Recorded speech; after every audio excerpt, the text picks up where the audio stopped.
Habíamos dicho nosotros que el sistema nervioso somático era el que llevaba el músculo esquelético. Todas iniciaban el asta ventral de la médula espinal, esto es lo que llamamos motoneurona inferior.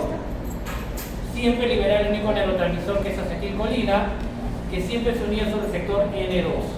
Habíamos dicho siempre. A diferencia del simpático parasimpático, había una pre y una postganglionar. Todas eran mielinizadas, también hemos dicho nosotros. Aquí están. Todas tienen mielina. La mielina es la que da la alta velocidad de transmisión de los impulsos. ¿Gracias a quién? A la mielina. La mielina es muy importante en ese sentido. Esto solamente para recordar esa parte de ahí. Y en el somático, pues acá tenemos dos dibujos. Rojito y verde.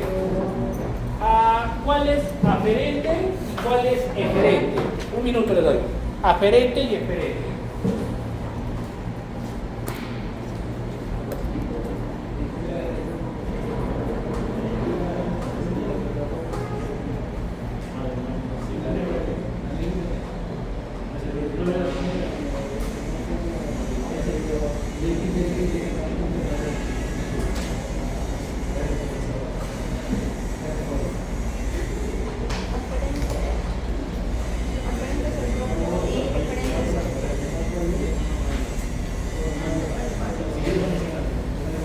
¿Cuál es aferente? ¿Verde o rojo? Verde es aferente. Eferente es verde. Entonces, como hay dudas, tenemos que descartar las dudas. En primer lugar, las aferentes, hemos dicho, todas las que llegan tienen esta forma. En esta dirección. En este caso, verde es aferente. Aferente. Hace sinapsis, asciende, llega al cerebelo, llega al tálamo y del tálamo llega a la corteza somatosensorial. ¿Cómo se llama ese tracto? Tracto espino talámico cortical. La información se procesa en la corteza somatosensorial y le pasa la información a la corteza motora. ¿Y qué sería rojito entonces? Eferente. ¿Ven la información? Y siempre, esta de aquí, ¿qué sería? ¿Aferente o eferente? Eferente, pues. ¿Cómo será aferente? Eferente. Y el eferente llega al músculo, claro, está llegando al músculo. Libera acetilcolina, es mielinizada. Esta de aquí es una motoneurona inferior. Esta de aquí, ¿qué sería? ¿Motoneurona inferior o superior? Inferior porque también está inervando al otro músculo. También libera acetilcolina, es inferior. ¿Quiénes son las superiores? Todas aquellas que están por encima de la motoneurona inferior. Esta de aquí sería una motoneurona superior. Esta de aquí sería una motoneurona superior. La que llega al órgano efector, ejemplo, la que llega al músculo esquelético, siempre es la inferior. A mí no me importa si son miembros anteriores o posteriores. Eso es lo de menos. La cosa es que si nervo ni nervo. O sea, si a mí me da la gana de mover la pata, yo quiero levantar la pata, ¿dónde iniciará ese procedimiento? ¿En la motoneurona superior? ¿En la motoneurona inferior o en el músculo? En la superior, claro. Tiene que ir desde la corteza somatomotora, decir, quiero mover la pata. Y ella tendrá que hacer efecto ¿sobre quién? Sobre la motoneurona inferior. ¿Qué pasa si hay una lesión medular? Si hay una lesión medular, ¿a quién estoy anulando? Al inferior. ¿El animal querrá mover la pata? Sí, pero no va a poder. Porque el que mueve la pata al final, ¿quién es? La inferior. ¿Se entiende? Yo puedo tener toda la voluntad, pero no es que haya un axón aquí y diga permiso, yo voy a llegar al músculo. No. Toda la información, siempre la que llega al músculo esquelético es la motoneurona inferior, nunca es la motoneurona superior. La motoneurona superior tiene intereses sobre el inferior, esa es otra cosa. ¿De acuerdo? ¿Cómo se llamaría este tracto? Tracto córtico espinal. Tálamo no, normalmente el tálamo es aferente. Espino talámico cortical. Espino cerebelar. Espino talámico cerebelar. Espino talámico cortical. ¿De acuerdo? La dirección es muy importante. Y la forma de las neuronas también es importante. Ahí estamos viendo la parte motora, pero esta es la parte motora somática, porque la parte motora autónoma ya lo hemos visto en la clase anterior. En la clase motora somática, cosas importantes. Mira, acá dice pierna, acá dice brazo y acá dice cara o cabeza si quieren colocar. Miren los tractos. Acá se ¿aferentes o eferentes? Eferentes, muy bien. Viaja. Tracto córtico, ¿sí o no? Miren, de la pierna y brazo de la corteza, ¿qué será la corteza? ¿Somato qué? ¿Somatosensorial o somatomotor? Somatomotor porque es eferente, no puede ser somatosensorial. Sensorial le tendría que llegar la información a él, de todos los órganos sensoriales. Motor significa ejecutar. Sería la corteza somatomotor. Corteza somatomotor. Tracto córtico, miren, va por acá, viaja por acá, y justo cuando llega a nivel del bulbo raquídeo o médula oblonga, si quieren llamarlo, ¿qué es lo que pasa? Decusa. ¿Qué significa? Lo del lado derecho, la mayor cantidad de fibras pasan al lado izquierdo, y los lados izquierdos pasan al otro lado, decusación, pasan a la parte ipsolateral o contralateral. ¿Cuál sería el nombre correcto? Contralateral. Ipso significa en el mismo lugar, o sea, no me voy al otro lado. Definitivamente, por el otro lado también habrá igualito. Viajará por aquí y cuando llegue a este nivel, ¿qué pasará? Decusará para el otro lado. Y es importante porque los que mayormente decusan están yendo a los miembros anteriores y miembros posteriores. Entonces, cuando uno tiene la P de movimiento del lado izquierdo, el daño ¿dónde es? Del derecho. ¿Se entiende o no? Porque la mayoría de las fibras decusan a nivel de ¿dónde? Del tronco encefálico o bulbo raquídeo. Dime. O sea, siempre van a ser decusa en el tronco encefálico. La mayoría que nacen en la corteza. En la corteza y que van ¿a dónde? A las extremidades. Claro. Acá viene el otro detalle. Y la cara, si se me paraliza esta mitad de la cara, lo más probable es que la lesión sea ¿dónde? En el mismo lado. Pues si se paraliza este lado de aquí, del cuello para abajo, lo más probable es que sea el otro. ¿Por qué? Porque está la decusación. Miren la parte de la cara, del otro lado. Viaja, y de aquí nada más del tronco encefálico, ¡pum!, pasa a su lado. O sea, está yendo antes de que llegue a dónde? Al bulbo raquídeo. No hay decusación.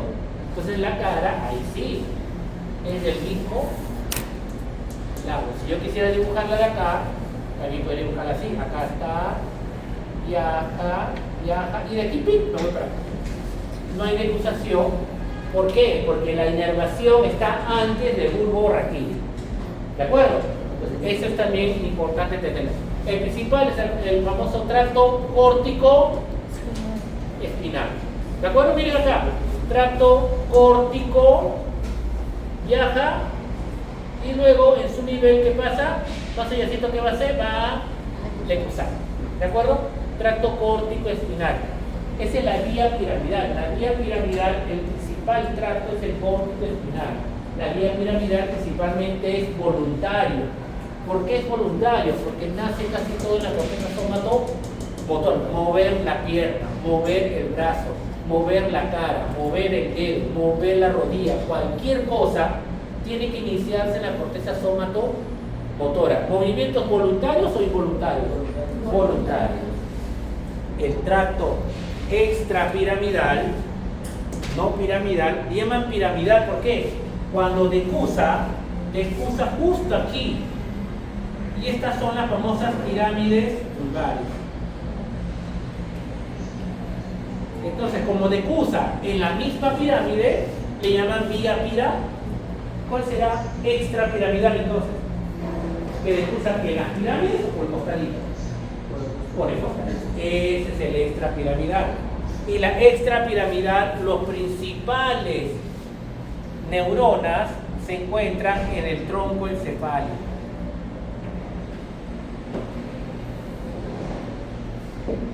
De la extrapiramidal. Y de la piramidal se encuentra principalmente ¿dónde? En la corteza somatomotora. Movimientos voluntarios e involuntarios.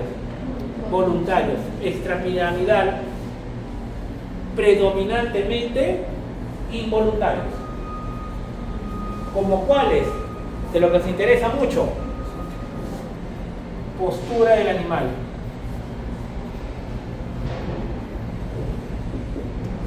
O sea, las neuronas que mantienen la postura de todos los animales, la mayor inervación donde se encuentra en el tronco encefálico, que es vía extrapiramidal. Pero todo lo que tiene que ver con movimientos aprendidos se encuentra ¿dónde? En la corteza somatomotora. La pregunta del millón: ¿todo movimiento voluntario debe tener algún tipo de postura? ¿O es así? ¿O tengo que tener un componente de postura? Entonces, para todo movimiento voluntario debe tener un cachito de qué? Y para toda postura también debo tener algo de voluntario, claro, porque si yo quiero me da la gana de ponerme así. Yo estoy en postura ahorita con ustedes chicos que están ahí, después con mi celular. Ay, y en ese momento que estoy con el celular mirando, yo estoy consciente de que estoy parado o ya me olvidé de eso. Un consciente, pero yo puedo hacer otras cosas o no. Puedo hacer otras cosas y yo no estoy parado, estoy parado por si acaso, estoy parado, estoy avanzando, no, pero sí estoy en posición, no, ya me olvido. ¿Por qué? Porque ya el tronco encefálico empieza a preponderancia. Todo movimiento voluntario tiene algo de postura y toda postura tiene algo de voluntario. Luego todos el que es predominante en cada uno de ellos. ¿Ya? Esto ocurre todo en el lóbulo frontal también, ¿no? Claro, porque la corteza somatomotora. El frontal tiene que ser. Recuerden que la frontal no solamente es movimiento voluntario, también está la aprendizaje. Pero lo que nos importa en movimiento es la parte motora, de control motor, pero también hay otras áreas. Memoria es aprendizaje es una de ellas. El aprendizaje es muy importante ahí. Seguimos.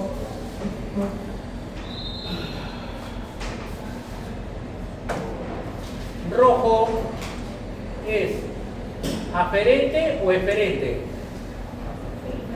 Eferente sale del asa ventral. Llega al músculo, motoneurona superior o inferior. Inferior, está L del inferior, lobo. Verde hace sinapsis sobre la motoneurona inferior, viene de la corteza.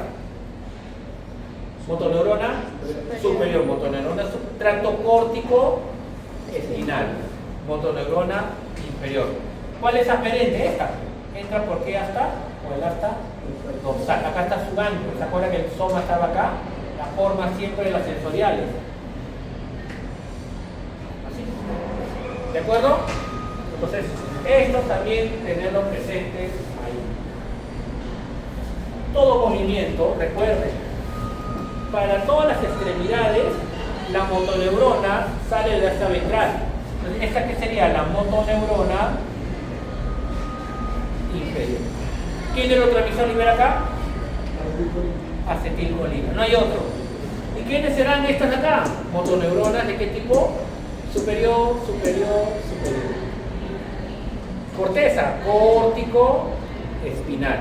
Pero todo movimiento voluntario de corteza también tiene postura. Por eso está involucrado aquí en un tronco encefálico. Para que el movimiento sea adecuado, necesito que dos me ayuden a coordinarlo. Siempre, ¿quién es? El cerebelo y otro que me he dicho, los ganglios basales. ¿Para qué? Para que el movimiento sea el correcto. ¿Cómo puede ser el movimiento correcto? Si el movimiento es incorrecto, ¿cómo saben ellos que el movimiento es incorrecto? A un movimiento que no es. ¿Cómo pueden saber ellos dos que está mal mi movimiento? Debe haber aferencias que lleguen hasta dónde? Hasta el cerebelo y los ganglios basales. Si no, ¿cómo saben que está mal el movimiento? La única manera que tiene que venir información sensorial, y una vez que llega la información sensorial de un movimiento erróneo, ¿qué hago? Lo corrijo, pues. Eso es lo que hace. De esa manera regula. Si no, ¿cómo podría regular algo? Justo lo que mencionábamos aquí también.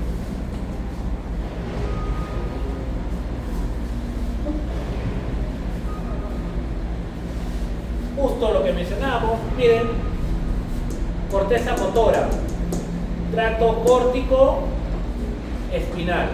Dígame, pero también hay unos que llegan del tronco encefálico directo a ¿dónde? Al hombro. Si llega a médula espinal, llega a todas las extremidades. Si sale del tronco encefálico, llega solamente a ¿dónde? A la cabeza. ¿Estos de aquí qué serán? ¿Aferentes o eferentes? Aferente. ¿Qué serán? Aferente. Aferentes. Miren la forma de la neurona. Llevo información sensorial al tronco encefálico y llevo la información ¿a dónde también? A la corteza somatosensorial. Llevo información sensorial a la médula espinal y haciendo hasta dónde? Hasta la corteza somatosensorial. Hago lo que tenía que hacer y retorna vía motora. ¿Qué serían estas de acá? Motoneurona inferior, porque es la que llega al músculo. Motoneurona inferior, que está llegando al músculo. Las superiores es esta sobre esta, esta sobre esta, esta sobre esta. Recuerden, siempre la que llega al músculo esquelético es la motoneurona inferior, nunca es motoneurona superior. No se dejen llevar si es que está arriba o está abajo. Vean si hace o no hace inervación. ¿De acuerdo?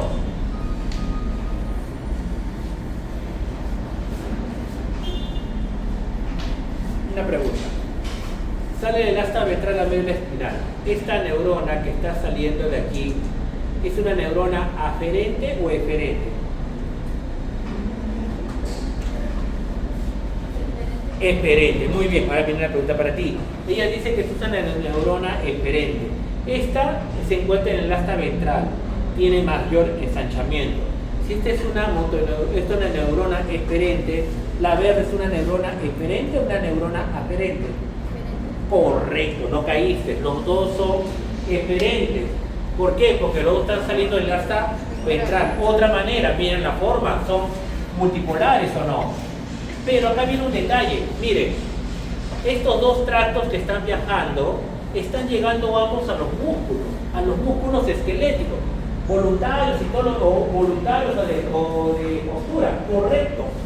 Pero acá viene un detalle, los que están más mediales llegan a los músculos axiales y los que están más laterales llegan a los músculos distales. Entonces tenemos dos tipos de músculos.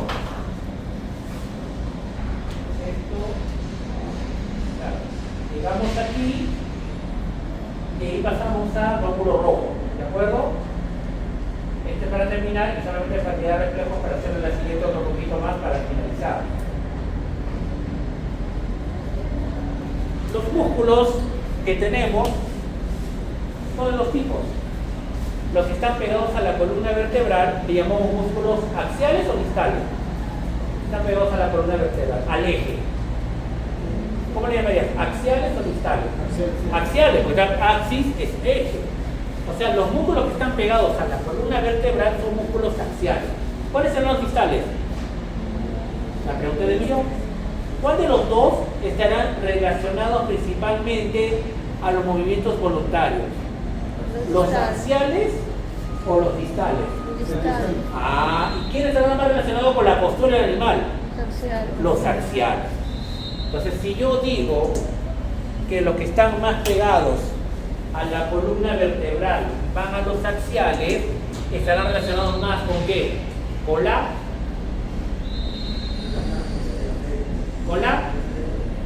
¿lo escuché? ¿Con qué está más relacionado? Si está relacionado la parte medial y va principalmente a los músculos axiales, funcionalmente estará más relacionado con ¿qué tipo? Con la postura de los animales. Y los que estén yendo más por la parte lateral está relacionado más que todo con los movimientos aprendidos, ¿de acuerdo? Por lo tanto, ¿cuál iniciarán principalmente en la corteza somatomotora, las que van por la parte medial o lateral. La parte lateral. Lateral. ¿Y de dónde nacerá? ¿Del tronco encefálico o de la corteza motora? Claro, tracto córtico espinal. Porque están yendo movimientos aprendidos. Y lo que están haciendo más con la postura, ¿dónde nacerán principalmente sus somas? En el tronco encefálico está relacionado más que todo con la postura del animal. Lo mismo que ustedes han llegaron otros. Las regiones mediales están relacionadas más que todo con el mantenimiento y postura de los animales mediales. ¿Cuáles eran las mediales? Esta. Y las laterales están relacionadas más que todo con ¿qué? Con el movimiento voluntario y aprendido. Cada uno de ellos. ¿Cómo entenderlo esto? Con esta diapo de acá. Este es el tracto córtico espinal. ¿Voluntario o involuntario? ¿Quién hace la corteza somatomotora?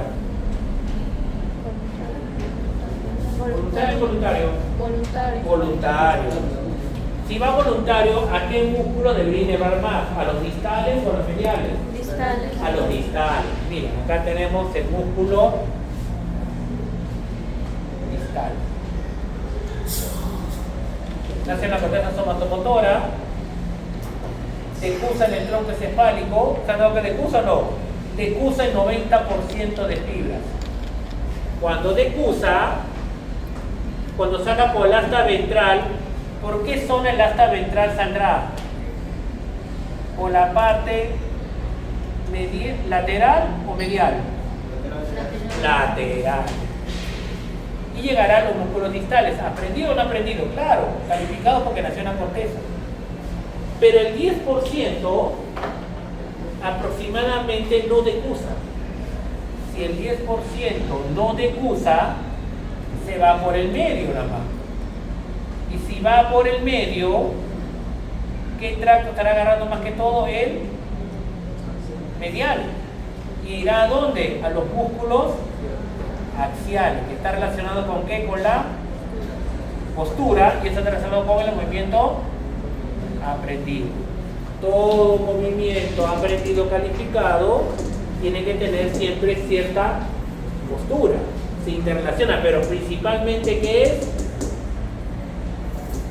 Voluntario. Pero tiene un componente, de todas maneras, involuntario, que es al final lo que hemos dicho nosotros, la postura de los animales. Este es el famoso tracto córtico espinal. Este es el tracto córtico espinal. Lo mismo está escrito ahí. Miren acá, nuevamente. Corteza. Hasta acá. ¿Cómo se ve ese tracto que nace en la corteza? El tracto córtico. El tracto córtico espinal principalmente ¿a dónde lleva?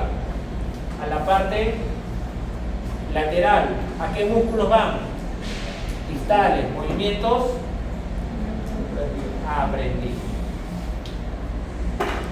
Los que nacen principalmente en el tronco encefálico, ¿por qué parte va?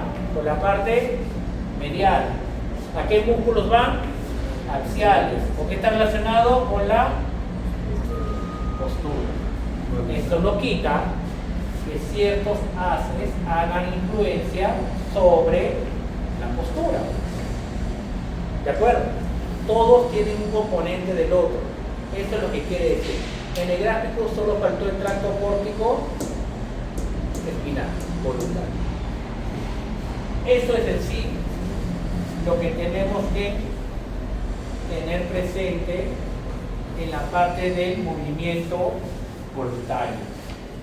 Esa es la parte del movimiento voluntario que nos quedó, en esa parte nos quedó ahí. En la medida final, estos ya son reflejos, pero luego la siguiente semana, no ahorita. Y ese es el dibujo, que este sí nunca les voy a tomar, no se preocupen, no tienen ni por qué aprendérselo. Pero para que vean algo importante, la corteza motora es esta. La corteza motora va a ir hacia, estas están las motoneuronas superiores, hace efectos sobre las motoneuronas inferiores y hace todos los movimientos que queramos, ¿de acuerdo? Pues la corteza motora tiene dos partes importantes también, una que le llaman la corteza premotora y la otra que le llaman la corteza suplementaria. ¿Para qué me interesa esta corteza premotora y esta corteza suplementaria? Está relacionada. Recuerden, todo movimiento aprendido, antes de hacerlo, tú lo tienes que pensar. O sea, si yo quiero levantar la mano, debe haber un tiempo en que tú lo piensas y tú lo haces. Ese tiempo debe ser el mayor posible o el mínimo posible. El mínimo posible. O sea, tú piensas, tú ya estás pensando qué movimiento hacer. Una vez que tú lo piensas, recién lo hago. Hay varias vías, pero también puede pasar otra cosa. O la corteza somatosensorial puede llegar información del ojo, del oído, de cualquier receptor, de cualquier músculo, y hacen efectos sobre la corteza somatosensorial. Y la corteza somatosensorial puede activar la corteza somatomotora. O, si me da la gana hacer movimiento, también puede llegar acá. Entonces vean la interrelación tanto de todo lo que puede venir desde el exterior como todo lo que yo puedo pensar. Cuando ustedes quieren especializarse en algo, dicen, no, ¿saben qué? Yo voy a ser cirujano. Si quiero ser cirujano y quiero hacer ovariosterectomías, quiero hacer bastante sobre la histerectomía, cada vez que alguien entra a cavidad quiero que me llamen, ¿qué tendrías que hacer tú? Para que seas bueno. ¿Qué tienes que hacer? Aparte de leer los libros, de ver los videos, ¿qué tendrías que hacer para volverte un buen cirujano? ¿Qué tendrías que hacer? Practicar. ¿Lo harás con uno o dos perritas? Tendrías que operar muchas veces o no, para que te vuelvas bueno. ¿De acuerdo? ¿Por qué? Porque la primera vez que tú hagas, vas a pensarlo mucho, pues. Va a estar por dentro, corto acá, miro, veo, corto acá, digo allá. ¿Me entiendes o no? Todo lo que piensas y hacerlo va a demorar mucho. Pero cada vez que tú operes cada vez más, ¿qué va a ocurrir con ese tiempo? Se va a cortar porque ya tienes planeado tu movimiento.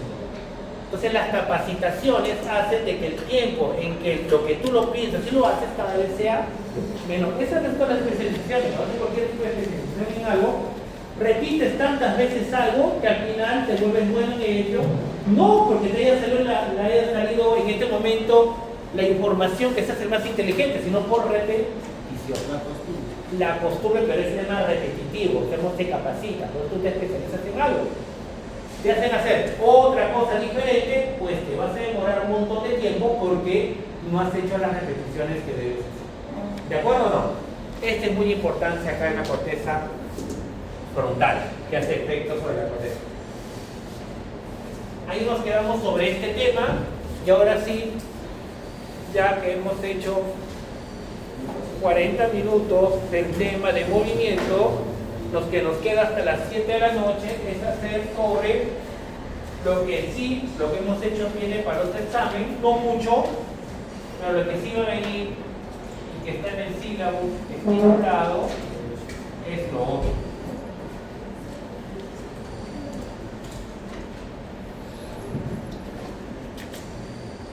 Esto sí. Tenemos la fecha de hoy, todo esto es lo que viene el siguiente examen, con algo poquito de lo anterior.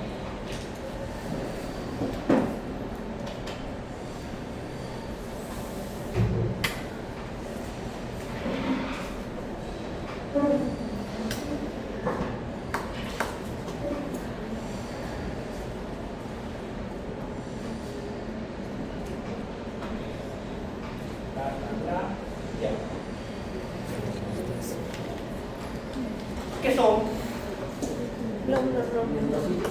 Glóbulos rojos de peces, anfibios, reptiles, mamíferos suaves. ¿Por qué? Porque no tiene núcleo. Muy bien. Son glóbulos rojos de mamíferos porque no tienen núcleo. La mayoría son bicóncavos. ¿Qué significa bicóncavos? Si yo los veo de esta manera, es de esta manera. ¿Se entiende? El glóbulo rojo puede haber sido así o no. ¿De acuerdo? Pero no, los glóbulos rojos de mamíferos, de aves, son así, son redondos. El glóbulo rojo de ave es de este tamaño. No tanto, pero es grande. ¿Por qué? Porque tiene núcleo, entonces el núcleo te estorba. Los glóbulos rojos de mamíferos son más pequeños. Y todavía más pequeños son de los camélidos. Los camélidos no tienen núcleo porque son mamíferos, pero sus glóbulos rojos son más pequeños, pero no son bicóncavos. Son medios esferoidales. ¿De acuerdo? Entonces, ¿quién tendrá más número de glóbulos rojos? ¿Los perros, gatos, pericotes o los camélidos? O sea, si tengo más chiquitos, debo tener más. Si tengo más grandes, debo tener menos. Y de aves debo tener más o menos. Menos. Entonces, eso es muy importante también tenerlo presente con el número. Los de camellos, al ser más pequeños, tengo mayor número. Pero ahorita, como su curso no es hematología, ni nada por el estilo, ni patología clínica, ni nada que ver, solamente simplemente fisiología, pues no nos queda más tiempo, por el corto tiempo que tenemos de 1 hora, 1 hora y media, solo hablar de los glóbulos rojos de mamífero, que son estos de acá, bicóncavos. ¿De acuerdo? ¿Quién estará al costado? ¿Quién será ese blanquito que está abrazando los glóbulos rojos? ¿Los glóbulos blancos o las plaquetas? Primero, el glóbulo blanco es más grande que el glóbulo rojo. ¿El glóbulo blanco puede fagocitar glóbulos rojos?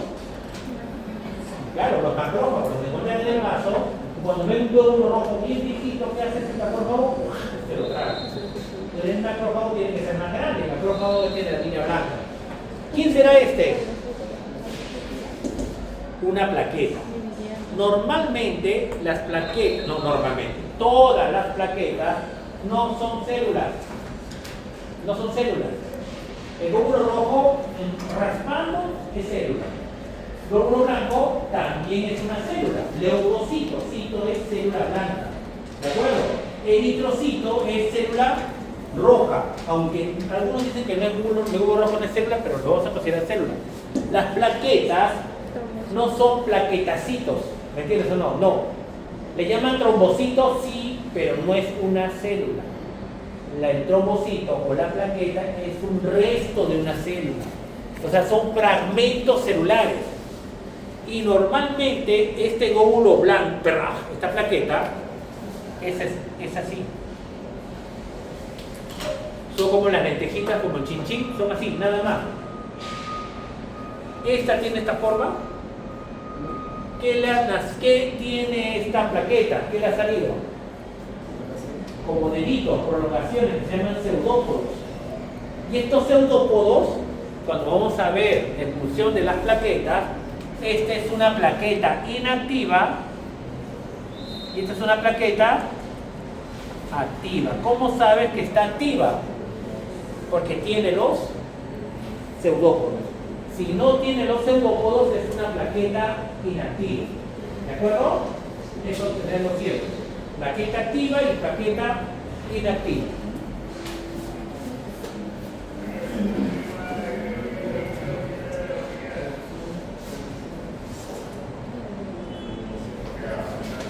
Vamos a hablar acá, miren, dos cosas. Glóbulo rojo y lo otro que vamos a hablar que es la hemostasia. Vamos a empezar con la hemostasia. En la hemostasia me importan las plaquetas, no me importan los glóbulos rojos. Ojo, cuando hablamos de hemostasia me importan las plaquetas, no los glóbulos rojos. ¿Qué significa hemostasia? La mayoría tienen otra cosa, pero bueno, ya no puedo ir en contra de eso. La acción que mantiene todo el líquido. La hemostasia es el mecanismo por lo cual, si nuestros vasos sanguíneos están intactos, la sangre ¿cómo está? ¿Líquida o sólida? Líquida, para que se mueva por todo el sistema circulatorio. Pero si yo me corto, ¿qué debe ocurrir con la sangre? ¿Debe quedarse líquido o pasar a sólido? Se debe coagular. Ahora pregunta el millón, si yo me corto acá, ¿qué sangre debe coagularse? ¿La que está en este brazo de la lesión o en el otro brazo de aquí? Claro, ¿para qué voy a formar un coágulo en el otro lado si está sano? Entonces, ¿solamente debo formar el coágulo en el lugar de la lesión o no? Sí. Todos nos hemos cortado alguna vez. Si tú te cortas tu dedito, ¿en cuánto tiempo coagula la sangre? No tantos segundos, ¿ah? De 1 a 2 minutos. Esa es otra característica de la hemostasia. Si no hay lesión, la sangre ¿cómo tiene que estar? En estado líquido y sin coágulos. Pero si se lesiona, debe formarse un coágulo rápidamente y otro en el lugar de la lesión.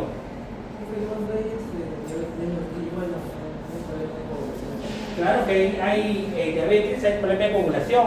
Yo creo que diabetes pasa por dos fases. Uno que llaman el CID, que es la coagulación intravascular diseminada, donde primero la sangre es hiperreactiva, al toque se coagula. Pero como tantas veces se coagula, se agotan los factores de coagulación y luego no coagulan. Pasan por dos etapas. Una por coagulación intravascular y luego más bien deficiencia ante una lesión. Normalmente los diabéticos uno se da cuenta que cuando se corta y no para la sangre, ¿cierto? Pero es porque ya pasa la última fase. Al comienzo no, al comienzo es al revés. ¿Se entendió?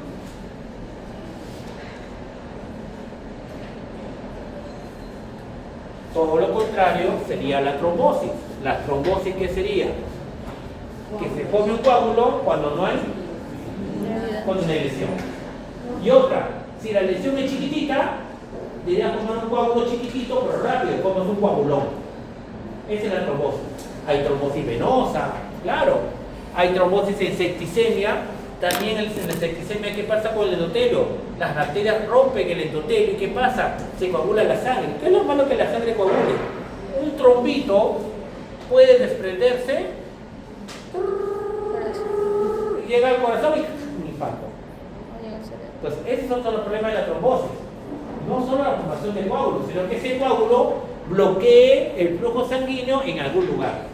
Ese es todo lo contrario. Trombosis no lo vemos porque es fisiología. Si no era fisiopatología, hablaríamos desde el momento de trombo. Pero ahorita tenemos que hablar de lo normal. ¿Cuáles son los elementos formes de la sangre que nos importa? Las plaquetas. Normalmente las plaquetas, si no hay lesión vascular, ¿qué forma tienen? Esferitas, como lentejas. Pero si las plaquetas se activan, ¿qué les daban? ¿Qué formaban? Los pseudópodos, los deditos. Dime, ¿cuál de los dos podrán abrazarse mejor? ¿Cuando están como lentejitas o cuando están con sus deditos? Con los pseudópodos. Entonces, esto va a formar un coágulo. Esto no. Los deditos hacen que una plaqueta con otra se puedan unir mejor. Así es. Una sería inactiva o en reposo y la otra sería activa. Si el número de plaquetas está elevado, trombocitosis. Si el número de plaquetas está disminuido, trombocito B. Plaquetas no son células, son restos celulares, viven una semana, se almacenan en el vaso, tienen forma de esfera aplanada, número de 150.000 a 400.000, ¿de acuerdo? ¿Y de dónde provienen? Miren, vienen de un megacarioblasto, pasa a promegacariocito, pasa a megacariocito, y miren qué es lo que pasa. El megacariocito tiene bastantes gránulos y bastantes núcleos, es multilobular. Cuando desprende un pedacito con un poquito de gránulos, desprende otro poquito con otros pedacitos de gránulos, desprende otro poquito con otros pedacitos de gránulos. Estos son las plaquetas. La mamá tiene una célula, mega es grande, megacariocito es la célula. Pero cuando comienza a desprender estos pequeños restos celulares, esta es la plaqueta. Si quiere ser más específico, sería esta de acá. ¿Dónde encontramos reserva? Hemos dicho dónde, en el vaso. Otra característica también es que esta plaqueta, voy a dibujar uno, tiene unos gránulos. Los gránulos se encuentran ¿dónde? Dentro de la plaqueta. Hay gránulos alfa y hay gránulos delta. Pero en la membrana tenemos una glicoproteína que se llama la glicoproteína 1B. Esta glicoproteína se encuentra hacia afuera. ¿De acuerdo? Este fosfolípido se encuentra hacia dónde? Mirando hacia la cara externa. Normalmente siempre tenemos esta glicoproteína 1B que está mirando hacia dónde? Hacia la cara externa. Pero hacia la cara interna tenemos otro fosfolípido. Este segundo fosfolípido es la glicoproteína 2B3A. Esta glicoproteína 2B3A siempre está mirando hacia dónde? Hacia la cara interna. La tenemos, pero está escondida. ¿Por qué me importa? Cuando la plaqueta, hay una lesión, ¿qué pasa con la plaqueta? Se vuelve activa con los pseudópodos. ¿Se acuerdan o no? Sigue su glicoproteína 1B. Sigue. Siempre está en la cara externa. Normal. Pero las 2B3A que estaban en la cara interna, ¿qué es lo que pasa con esta? Sale a la cara externa.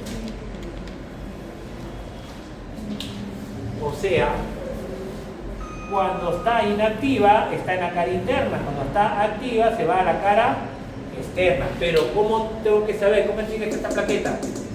Activada. ¿Y por qué se activa? Porque debe haber algún tipo de lesión. Si no hay lesión, ¿cómo estaría la plaqueta toda la vida?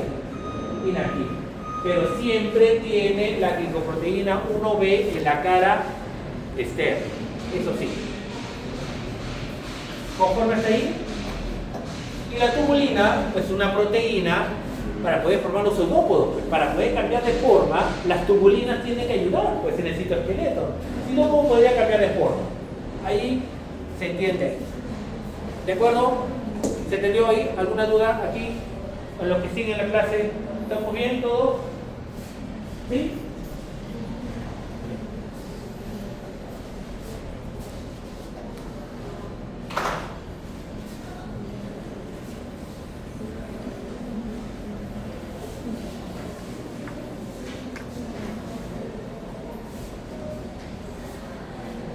Está bien pesado, ¿ah? El colchón no está bien pesado. Hacemos 2 diapos, estas 2 y descansamos 10 minutos y hacemos 50 minutos, ¿ya? 2 diapositivas. Y recogemos un ladito, sale en 10 minutos, está bien cargado el ambiente y no funciona el aire acondicionado. No funciona. No funciona, espero que esté entendiendo. ¿Me conviene cómo prende mi pantalla?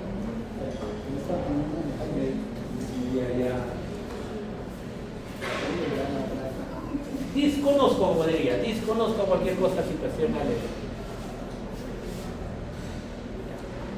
Miren las plaquetas. Las bases de la hemostasia son 2 diapos. Ahora entiendan que estas 2 diapos, vamos a hacer el campo de 10 minutos y luego seguimos con la segunda parte. Base de la hemostasia. Primero tiene que lesionarse el vaso, pues si no, ¿cómo va a empezar la hemostasia?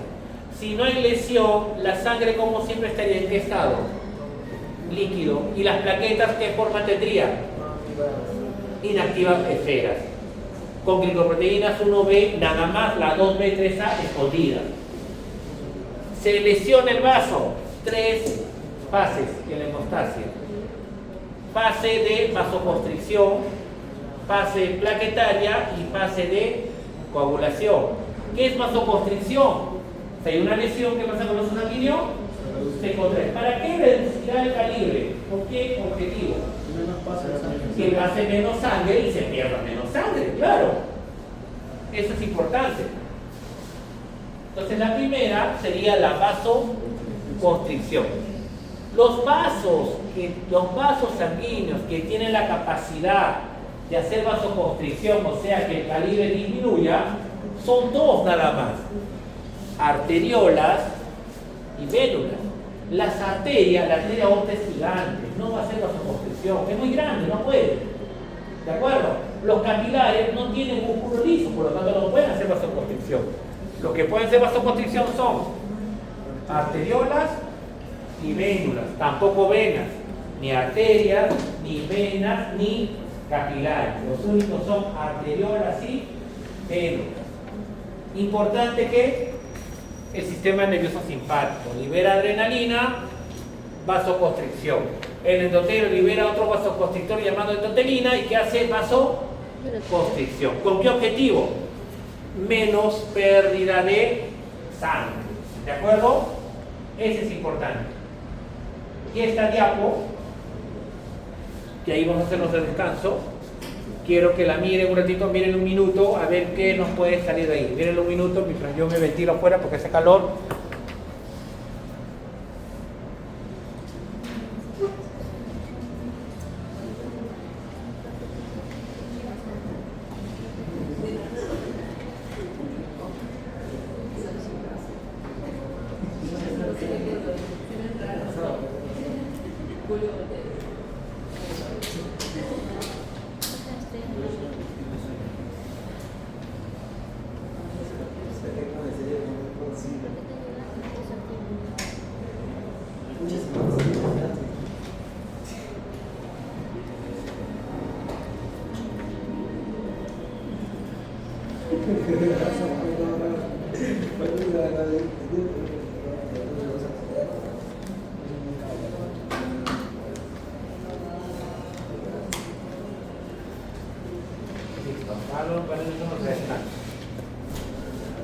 ¿Qué se dañó?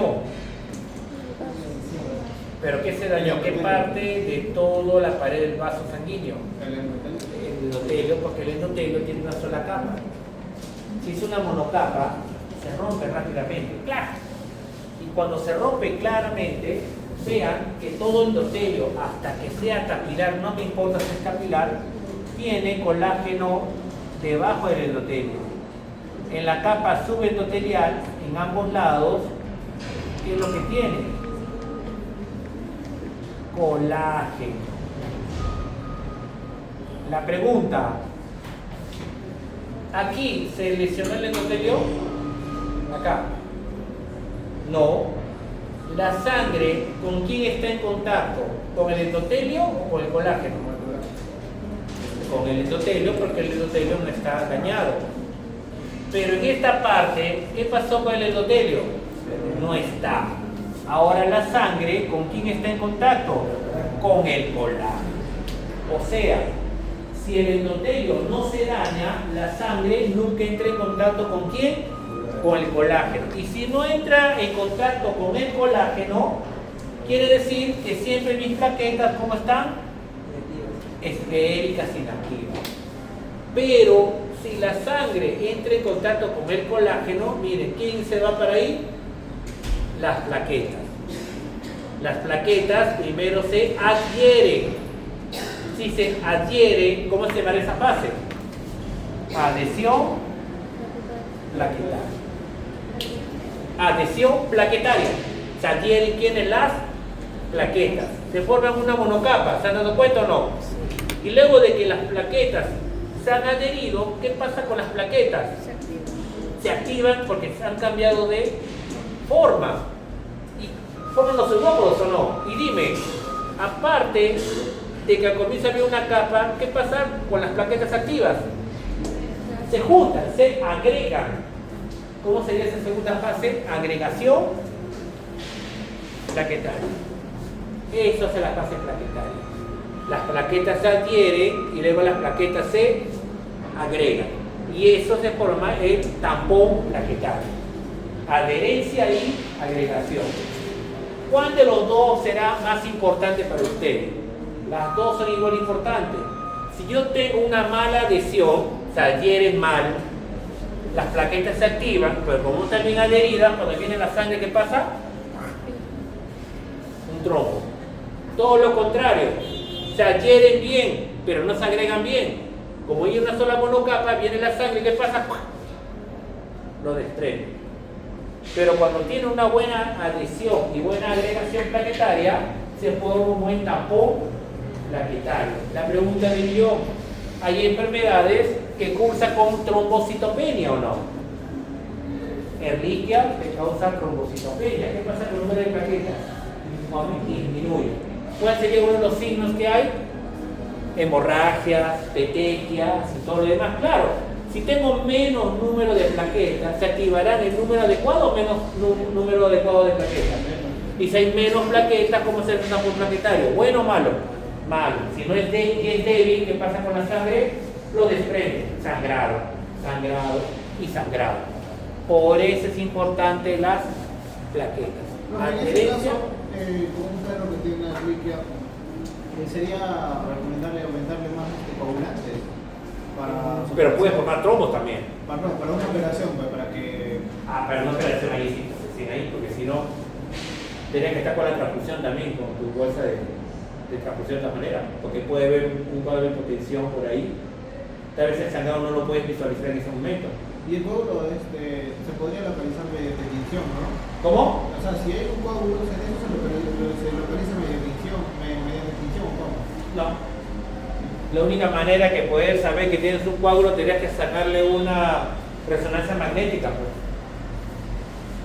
Y 1000 soles creo que está más barata ahorita. Tomografía no, resonancia. Sí, está 1000 soles. En ese momento te podría ver dónde podría estar vivo. Pero en el momento no hay forma de tendrías que teñir todo, pero ¿cómo sabes dónde está? Claro, o sea...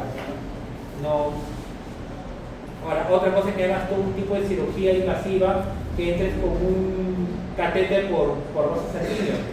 Ahí puedes poner algo de contraste para ver cómo está yendo tu sonda, es otra cosa. Es otra cosa diferente. Y cirugía sí se hace. Quieres llegar a ciertos lugares, ¿cómo hacer para llegar a ciertos lugares del corazón? Tienes que estar con un catéter por la vena, ir pasando, llegar a las cámaras, llegar a donde tú quieras. Pero tienes que poner un medio de contraste para que sepas que justo el catéter es a donde tú quieras que está. Pero tienes que estar sacando con tu imagen al costado, si no, nunca podría sacar. Descanso. Son 6 y... ¿Qué hora tiene, por favor? 6 y 20. Regresamos para hacer hasta las 7. A las 7 se dan 20 minutos.